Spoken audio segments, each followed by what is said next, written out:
नमस्कार दोस्तों, आप सबका स्वागत है मेरे चैनल में।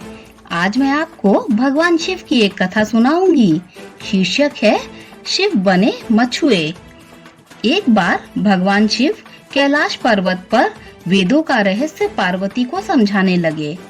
पार्वती बड़े ध्यान से सुन रही थी, किंतु बीच बीच में वे ऊँघाने भी लगती थी। जब बहुत प्रयत्न करने पर भी पार्वती जी अपने मन को एकाग्र न कर सकी, तो शिव क्रोध में आकर बोले, पार्वती, यह क्या हो रहा है? मैं तुम्हें इतना गूढ़ रहस्य समझा रहा हूँ और तुम हो कि झपकियाँ ले रही हो। तुम में तो इतनी भी बुद्धि नहीं है जितनी कि एक मछुए की स्त्री में। जाओ, मृत्यु लोक में तुम किसी मछुए की स्त्री के रूप में जन्म लो। शिव के श्राप से पार्वती उसी क्षण वहां से गायब हो गई। बाद में शिव को बहुत पछतावा हुआ कि यह मैंने क्या किया। जिसका स्नेह मेरे लिए अगाध था, उसी को मैंने आवेश में आकर त्याग कर दिया। शिव की मनोदशा उनके परम सेवक नंदी से छिपी न रह सकी। वह सोचने लगा, स्वामी बहुत बेचैन हैं। माता पार्वती के बिना जब तक माता नहीं लौटेंगी, स्वामी को चैन नहीं पड़ेगा। उधर पार्वती मृत्यु लोक में पहुंची और एक शिशु बालिका के रूप में पुन्नई वृक्ष के नीचे लेट गई।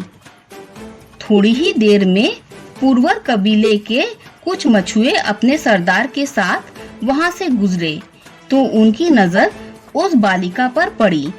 सरदार ने बालिका को उठाया और उसे भगवान का भेजा प्रसाद समझकर अपने घर ले आए। उसने बालिका का नाम पार्वती रखा। जब वह कुछ बड़ी हुई तो अपने पिता के साथ मछली पकड़ने जाने लगी। बड़ी होकर उसने नाव भी चलाना सीख लिया। पार्वती अपूर्व सुंदरी थी। कबीले के कितने ही युवक उसके रूप की प्रशंसा करते नहीं थकते थे। उनमें से कई तो पार्वती के साथ विवाह के इच्छुक भी रहते थे, लेकिन पार्वती उनमें से किसी के साथ विवाह करने के लिए इच्छुक नहीं थी। इधर कैलाश पर्वत पर शिव को पार्वती का वियोग असहनीय लग रहा था। एक दिन उन्होंने अपने मन की व्यथा नंदी से कह डाली। बोले, नंदी, मैं दिन रात पार्वती के बिना बहुत बेचैन रहता हूँ और उसी घड़ी को कोसता हूँ जिस घड़ी मैंने गुस्से में आकर पार्वती को श्राप दे दिया था। काश उस समय मैंने धैर्य से काम लिया होता। नंदी ने हाथ जोड़कर कहा, स्वामी, तब आप पृथ्वी पर जाकर उन्हें लेकर क्यों नहीं आते? शिवजी बोले, कैसे लाऊं नंदी?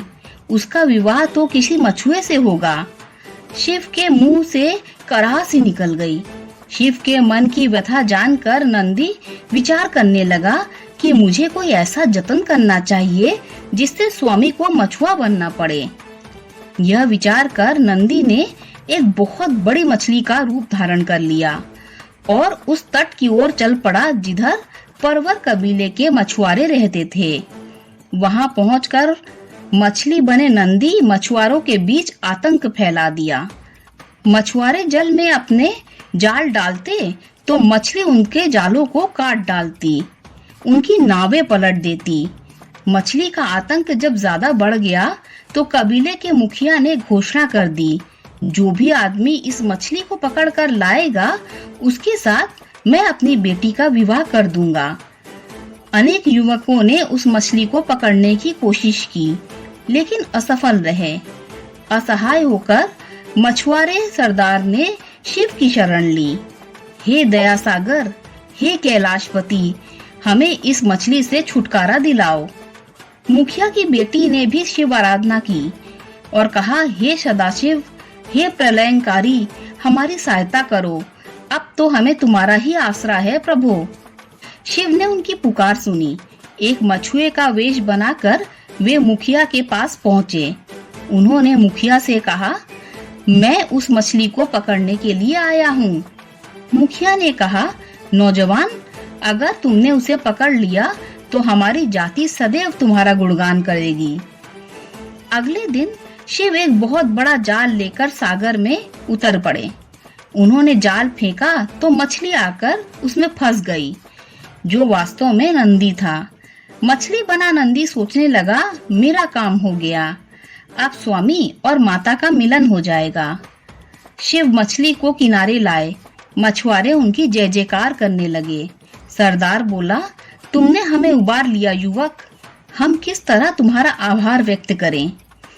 फिर वचन के अनुसार मछुआरे सरदार ने बड़ी धूमधाम से अपनी पुत्री का विवाह उस युवक के साथ कर दिया।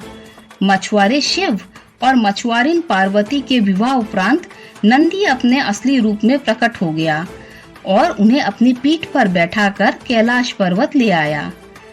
शिव की अंतर्वेदना दूर हो गई और पार्वती श्राप से मुक्त हो गई। जीवन चक्र पहले की तरह ही चलने लगा।